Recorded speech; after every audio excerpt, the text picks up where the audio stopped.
Corría el año 1960 y Camerún, en teoría, celebraba su independencia. Papeles firmados, banderas al viento, todo parecía estar en orden. Pero, ¿y si todo fuera una farsa? ¿Y si esa supuesta liberación no fue más que una trampa, una muy bien diseñada? Hoy vamos a meternos de lleno en la historia de una soberanía que quizás nunca llegó a nacer, una nación rota desde el principio por las lenguas de sus antiguos amos. Fíjense bien en esta frase, porque va a ser nuestra guía en este análisis. La independencia no es un papel firmado, es la capacidad de un pueblo de decidir su destino. Esto es clave. No hablamos de un simple trámite burocrático, sino de la capacidad real de un pueblo para ser dueño de su futuro, sin que nadie le diga qué hacer. Y con esta idea en la cabeza, vamos a examinar qué pasó realmente en Camerún. Y bueno, justo antes de empezar a desgranar todo esto, una pequeña petición. Si les gusta este tipo de contenido, si les parece que aporta algo, ya saben, un like, un comentario o sugerir nuevos temas nos ayuda un montón a seguir adelante. De verdad que se agradece.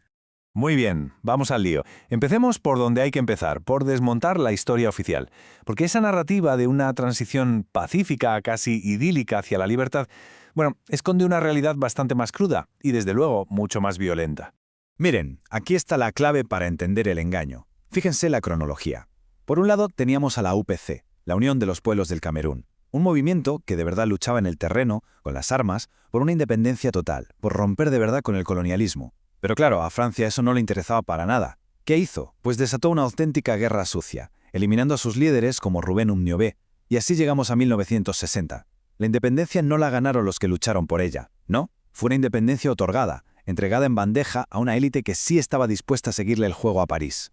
Y es que esta cita de Marcelo Gullo es que lo clava. Dice, un Estado no logra su insubordinación porque su élite está mentalmente subordinada. Es la jugada maestra, ¿no? ¿Para qué controlar un país por la fuerza si puedes asegurarte de que sus propios líderes ya piensan como tú, defienden tus intereses?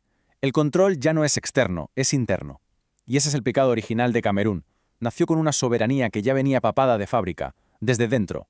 Vale, y ahora vamos a entrar en el meollo de la cuestión.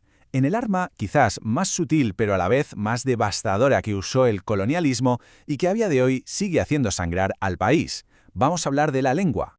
Es que esto es tremendo. Fíjense en la tabla. A Camerún lo obligaron a ser una especie de monstruo de Frankenstein. Por un lado, la herencia francesa, un gobierno súper centralizado, directo, que busca que todo el mundo se asimile a su cultura y su ley. Y por el otro, la herencia británica, un modelo mucho más descentralizado, que daba cierta autonomía local y que tenía un sistema legal completamente distinto, el common law. Esto no era una simple cuestión de si se hablaba francés o inglés. Eran dos formas de entender el mundo, la sociedad, el poder, y las cosieron a la fuerza en un solo país.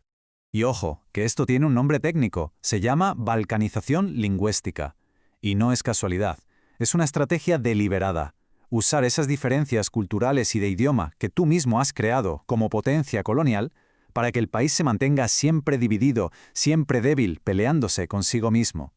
En el caso de Camerún, esto no fue un daño colateral, no, era parte del plan desde el principio. Claro. ¿Y qué pasa cuando dejas heridas tan profundas sin cerrar?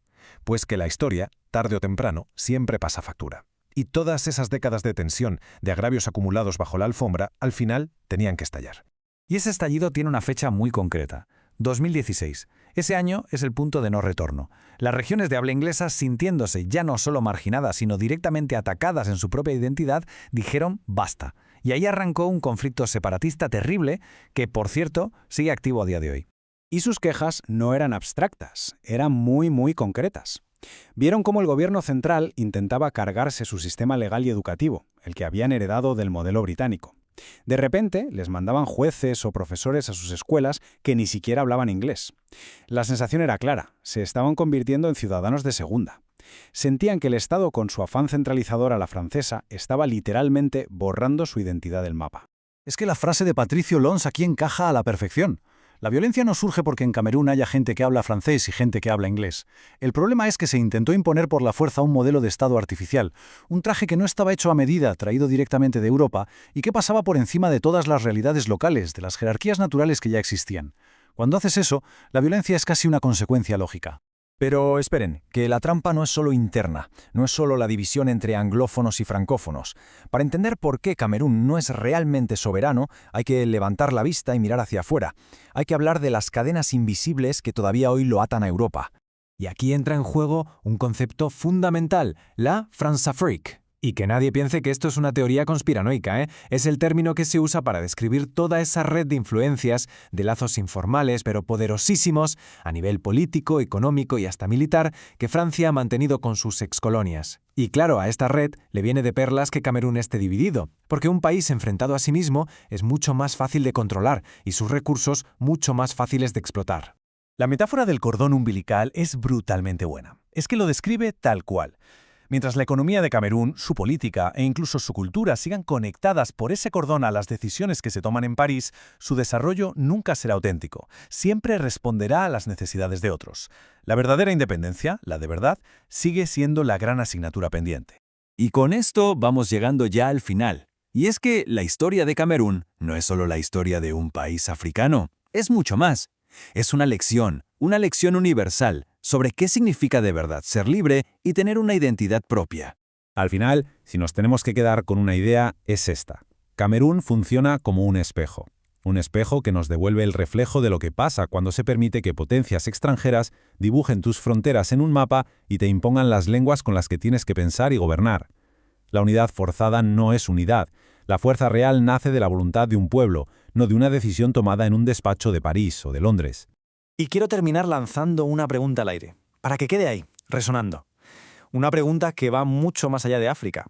¿Puede una nación ser verdaderamente libre si sigue pensando, legislando y soñando en la lengua de sus antiguos amos? ¿Es posible construir una soberanía real, una identidad auténtica, usando las herramientas que te dejó precisamente quien te dominaba? Ahí lo dejo. Yo soy Hispania Eco y esto ha sido Camerún, la independencia trampa.